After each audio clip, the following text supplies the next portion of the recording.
혹시 가슴속에 꽉 막힌 답답함 혹은 마음을 무겁게 짓누르는 우울감 때문에 힘든 시간을 보내고 계신가요? 오늘은요, 그런 감정들이 그냥 기분 탓이 아니라 우리 몸이 보내는 아주 중요한 신호라는 관점에서 이야기를 풀어보려고 합니다. 우리 몸의 에너지 지도인 경락을 통해서 그 신호를 읽고 또 스스로를 다독여주는 방법을 같이 한번 알아볼게요. 자, 그럼 제일 먼저 우리에게 너무나 익숙한 감정이죠. 바로 스트레스부터 시작해볼까요? 스트레스는 단순히 기분이 나쁘다, 이게 아니고요. 우리 몸이 지금 뭔가 불편하다고, 문제가 생겼다고 보내는 구체적인 신호예요. 이런 경험 다들 있으시죠? 특별한 이유도 없는데 가슴이 꽉 막힌 것 같고 나도 모르게 입에서 하고 깊은 한숨이 새어나올 때요. 이게 그냥 지나칠 일이 아닐 수 있다는 거예요. 우리 몸의 에너지가 어딘가에서 꽉 막혀서 잘 흐르지 못하고 있다는 아주 중요한 신호등이라고 생각하시면 돼요. 한의학에서는 바로 이 상태를 감기울결이라고 불러요. 말이 조금 어렵죠? 쉽게 말해서 우리 감정을 주관하는 간의 기운, 즉 에너지가 꽉 뭉쳐서 옴짝달싹 못하는 상태를 말하는 거예요. 여기 화면에 나온 것처럼 우리 몸속에 에너지 교통체증이 일어났다고 생각하면 이해가 확 되실 거예요. 자, 그럼 이 꽉 막힌 에너지 교통체증, 대체 어떻게 풀어야 할까요? 여기서 아주 중요한 생각의 전환이 필요합니다. 사고가 난 그 지점만 볼 게 아니라 그 도로 전체의 흐름을 봐야 한다는 거죠. 이 문장이 오늘 이야기의 핵심이라고 할 수 있어요. 경락은 점이 아니라 흐름입니다. 그러니까 우리가 어디가 아플 때 그 아픈 부위만 꾹꾹 누르는 건 사실 임시방편에 가깝다는 거예요. 진짜 중요한 건 그 지점을 지나가는 에너지의 길, 이 고속도로 전체를 이해하고 뻥 뚫어주는 거랍니다. 여기 보시면 그 차이가 명확하게 보이죠? 왼쪽의 점 관리는요, 차가 막히는 곳에서 그냥 경적만 시끄럽게 울려대는 것과 같아요. 잠깐은 좀 뚫리는 것 같아도 근본적인 해결책은 아니잖아요? 하지만 오른쪽의 흐름 관리는 달라요. 아예 도로를 넓히고 신호체계를 바꿔서 애초에 차가 막히지 않도록 근본적인 순환을 만들어내는 방식인 거죠. 그렇다면 이 흐름을 어떻게 하면 제대로 관리할 수 있을까요?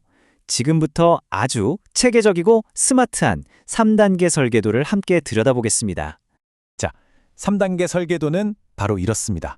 첫 번째, 문제의 원인이 되는 핵심 고속도로, 바로 본경을 직접 관리하고요. 두 번째, 마치 리모컨처럼 멀리 떨어진 지점에서 문제를 조절하는 원격 관리를 해요. 그리고 마지막으로 우리 몸 전체에 깔린 이 도로망, 즉 네트워크를 통해서 최종적으로 균형을 딱 맞춰주는 거죠. 정말 똑똑한 방법이죠? 자, 1단계부터 차근차근 볼까요? 바로 본경 관리입니다. 이건 문제의 뿌리를 직접 파고드는 건데요. 스트레스와 감정 조절에 가장 직접적으로 관여하는 핵심 도로, 바로 간경과 심포경이라는 길을 직접 다스려서 교통체증의 원인을 해결하는 거예요. 2단계는 정말 흥미로워요. 원격 관리인데요. 여기 보이는 전병후치라는 원리가 숨어 있습니다. 이게 무슨 뜻이냐면 몸의 앞쪽에 생긴 병은 등 뒤쪽에서 다스린다는 거예요. 예를 들면 가슴이 답답하고 아픈데 엉뚱하게 등 뒤에 있는 어떤 스위치를 딱 눌러서 앞쪽의 문제를 해결하는 거죠. 진짜 우리 몸의 힘비로운 리모컨을 활용하는 셈이에요. 신기하죠? 마지막 3단계는 네트워크 관리입니다.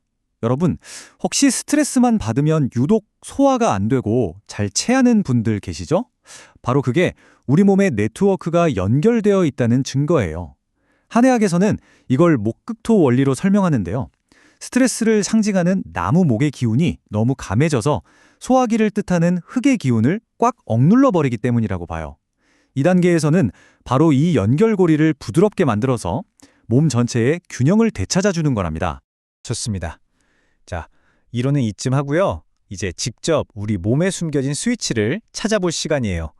일상에서 답답할 때마다 스스로 활용할 수 있는 아주 유용한 핵심 혈자리 몇 군데를 알려드릴게요. 첫 번째 스위치는 발에 있어요. 바로 태충혈입니다. 자, 다들 발등을 한번 보세요. 엄지발가락이랑 검지발가락 뼈를 쭉 따라 올라가다 보면 두 뼈가 만나기 직전에 쏙 들어가는 지점이 있거든요. 바로 거기입니다. 여기가 바로 아까 말했던 에너지 교통체증, 즉 간기일결을 뻥 뚫어주는 가장 강력한 스위치 중 하나예요. 다음은 가슴에 있는 기문혈입니다. 젖꼭지에서 수직으로 쭉 내려왔을 때 갈비뼈와 갈비뼈 사이에 있어요. 우리가 스트레스 받으면 괜히 가슴이랑 옆구리가 뻐근하고 결리는 느낌 들잖아요? 바로 그 뭉친 긴장을 직접적으로 풀어주는 아주 시원한 자리입니다. 이번엔 손목으로 한번 가볼까요?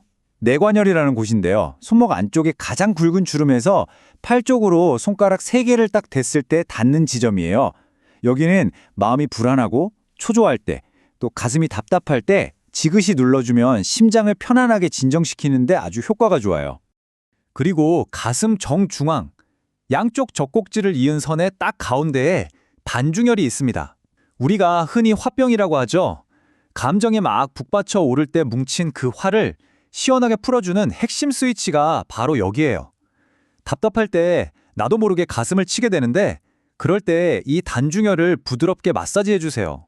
자, 이렇게나 유용한 혈자리들을 직접 사용해 보기 전에 우리가 꼭 기억하고 지켜야 할 약속이 있습니다. 바로 안전에 관한 이야기예요. 이 내용은 정말 중요하니까 꼭 귀 기울여 주세요. 무엇보다 가장 중요한 건 임산부 해중 후 합곡혈이나 삼음교 같은 특정 혈자리들은 절대 자극하면 안 된다는 점이에요. 꼭 기억해 주시고요. 그리고 몸에 열이 심하게 나거나 염증이 있을 때는 피하는 게 좋고요. 누르는 힘은 언제나 아프다가 아니라 시원하다 싶은 정도의 편안한 압력을 유지해야 합니다. 우리의 목표는 고통이 아니라 기분 좋은 이완이라는 거 잊지 마세요. 그럼 이 질문을 끝으로 오늘 이야기를 마무리할까 합니다. 우리가 느끼는 답답함, 스트레스, 우울감 같은 것들은 그냥 없애버려야 할 적이 아니라 내 몸이 나에게 보내는 소중한 메시지일지 몰라요. 오늘 여러분의 몸은 어떤 이야기를 들려주고 있나요? 오늘 배운 지혜를 통해서 몸의 이야기에 다정하게 귀 기울여주는 하루 보내시길 바랍니다.